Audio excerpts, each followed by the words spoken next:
Anyone who's played a Bungie game can tell you no other game gets close in terms of weapon feel, and I want to figure out why it's so satisfying. In terms of animation differences, COD aims for realism with screen shakes and aggressive recoil, with Apex being on the other end of the spectrum with too little weight to its animation.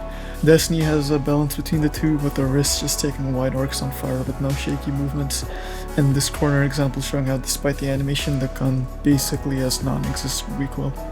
For reference, setting up the same in my game without cosmetics shows how much recoil there actually is, with the animation just serving the illusion. That's just the cosmetics though. Gameplay wise, I noticed especially with hand cannons in Destiny, the game will count hits even if you're a questionable few centimeters off, which makes bullets feel almost magnetic. My thought process was just to make the bullet collision radius bigger in my game so it counts hits further away. The problem with this approach is that it then makes every weapon significantly easier to shoot with, so I decided to expose it as a parameter, and now all weapons have a bullet size stat.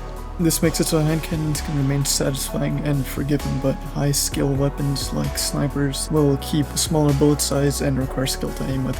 This would also allow certain weapons or perks to make aiming easier or allow players to spec into bigger bullet collisions, which would make for interesting builds.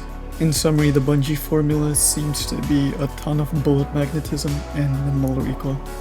Let me know if you got any thoughts or suggestions, and join the Discord server as well if you made it this far. Getting a community in there would motivate me a ton.